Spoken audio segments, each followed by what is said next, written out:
Let us pray in the name of the Father, and of the Son, and of the Holy Spirit. Amen.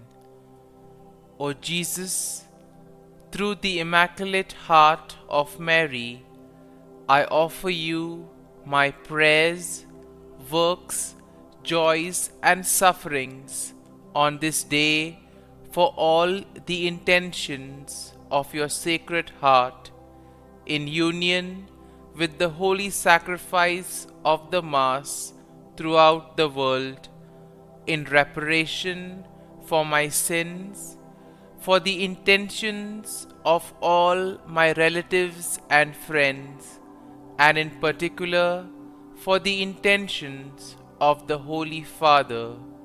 Amen. Let us pray for the intentions of the Holy Father for the month of May, for church movements and groups. We pray that church movements and groups may rediscover their mission of evangelization each day, placing their own charisms at the service of needs in the world. Our Father, who art in heaven, hallowed be thy name. Thy kingdom come, thy will be done, on earth as it is in heaven. Give us this day our daily bread, and forgive us our trespasses, as we forgive those who trespass against us. And lead us not into temptation, but deliver us from evil. Amen. Hail Mary, full of grace, the Lord is with you. Blessed are you amongst women, and blessed is the fruit of thy womb, Jesus. Holy Mary, Mother of God, pray for us sinners, now and at the hour of our death. Amen. Glory be to the Father, and to the Son, and to the Holy Spirit, as it was in the beginning, is now, and ever shall be, world without end. Amen. My dear friends, as we enter in the presence of the Lord, as we have decided to spend this time with the Lord this morning, let us begin by thanking the Lord for all the good things, for all the blessings, all the graces that He has given us all through our life. But sometimes we see that because of our busy schedule, or because of the activities that we are involved in, we sometimes fail to recognize all these graces that the Lord has given us. And therefore, today in a very special way, let us recognize those graces.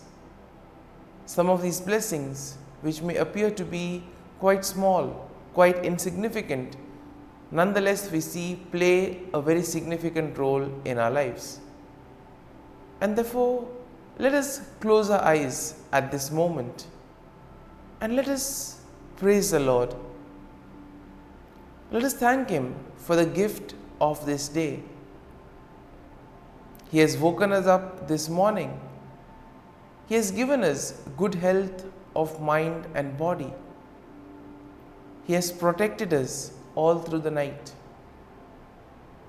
And for this, Lord, we thank you. Lord, we also thank you for the various gifts, the various talents that you have given us.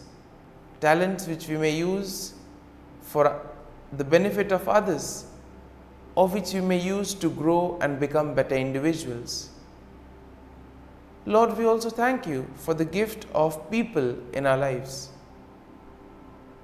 We thank you for our family members, friends, relatives, near and dear ones, and all those who play a very important role in our lives. On many occasions, we have seen that it is because of the hard work, dedication of these individuals that we have developed and we have grown in our lives. And therefore, Lord, we thank you for these people, for these individuals who have dedicated their time and effort and have helped us become better individuals. We also thank you, Lord, for the opportunities that you have given us. We also thank you for the experiences. There have been good experiences which we would want to cherish and remember always. But there have always been also the experiences that have taught us many things. And therefore, Lord, we thank you for all these not so good, not so pleasant experiences, because they too have helped us to grow in various ways.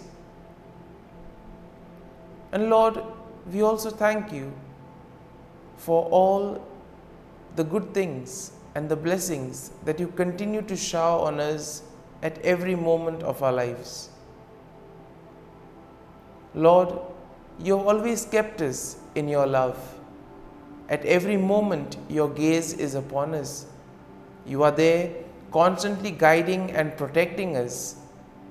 And therefore, Lord, for this we thank you, we praise you, and we glorify you.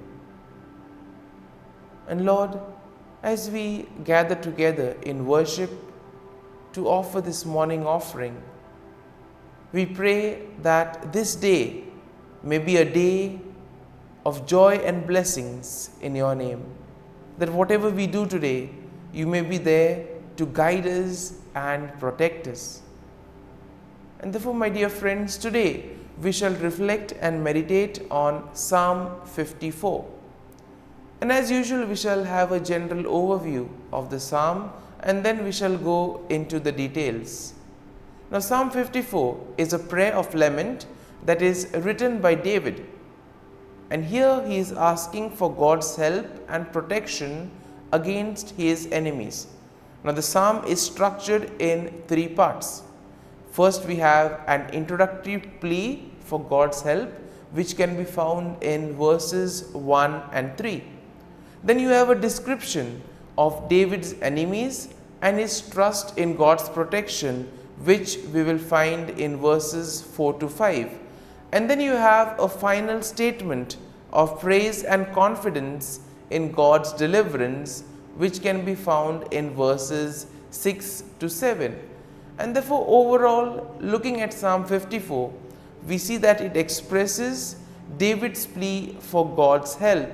And thus David is also asking God to give him his protection against his enemies. And here we can also see the trust that David has in God's faithfulness and protection. Now we see that David contrasts God's faithfulness with the deceitfulness of his enemies, and therefore he takes refuge in God's name, knowing that he will be protected. And here we see that the psalm emphasizes the importance of turning to God in times of trouble, of having faith and trust in the Lord, and at the same time the hope and confidence that comes in trusting in God's deliverance. And therefore, verse 1 of the psalm begins with David's plea for God's help, asking God to save him by his name and vindicate him by his might. And here we see that David is in distress and he feels helpless against his enemies. And then we see that he turns to God for help. Now, verse 2 describes David's enemies. And how are they described? They are described as strangers and violent men who seek his life.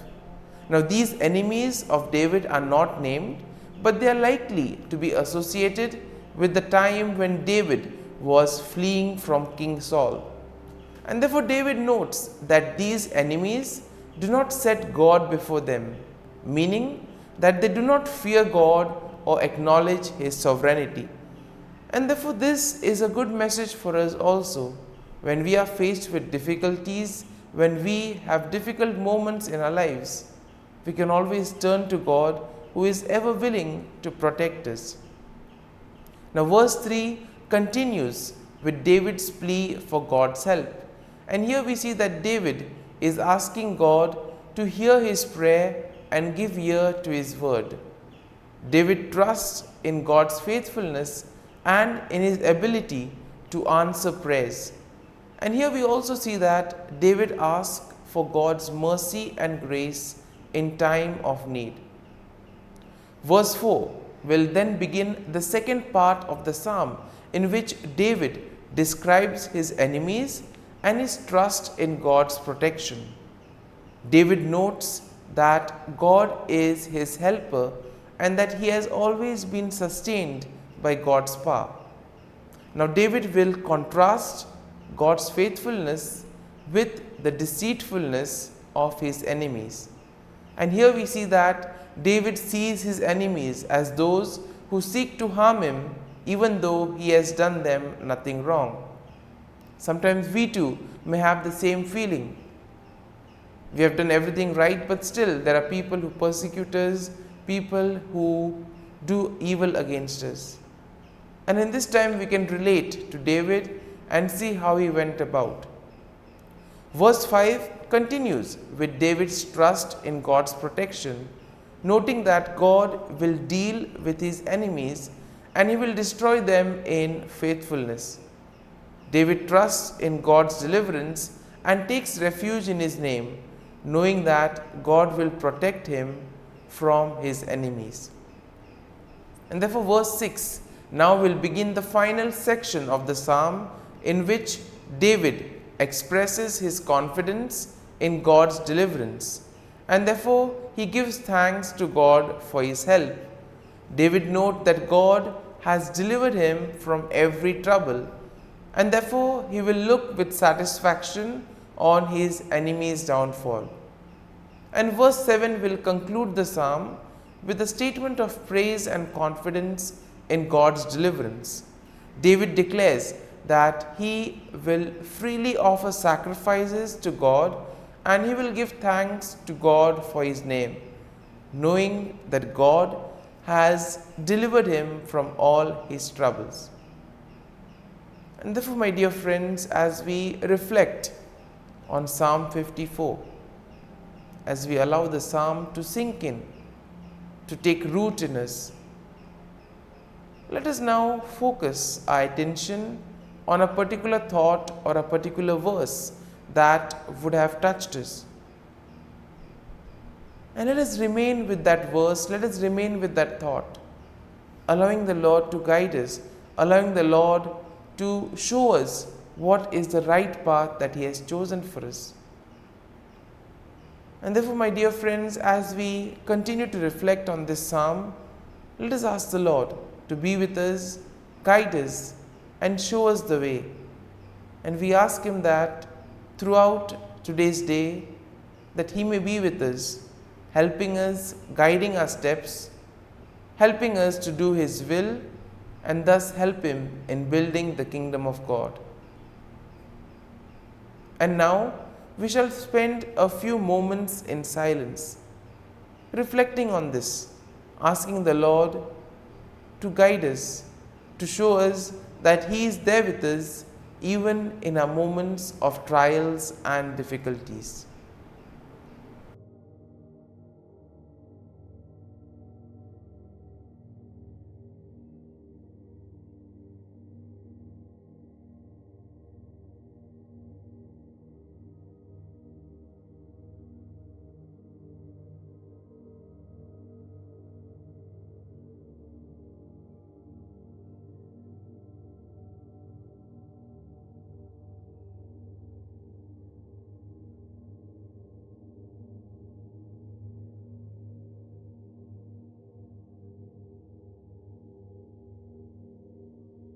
Prayer to Saint Michael the Archangel for protection. Saint Michael the Archangel, defend us in battle. Be our defense against the wickedness and snares of the devil. May God rebuke him, we humbly pray. And do thou, O Prince of the heavenly hosts, by the power of God, Thrust into hell Satan and all the evil spirits who prowl about the world, seeking the ruin of souls. Amen. Act of Adoration. O Sacrament most holy, O Sacrament divine, all praise and all thanksgiving be every moment thine. Saint Gertrude Prayer for souls in purgatory. Eternal Father, I offer Thee the most precious blood of Thy divine Son, Jesus, in union with the masses said throughout the world today, for all the holy souls in purgatory, for sinners everywhere, for sinners in the universal church, those in my own home and within my family. Amen. May the divine assistance remain always with us, and may the souls of the faithful departed through the mercy of God rest in peace. Amen.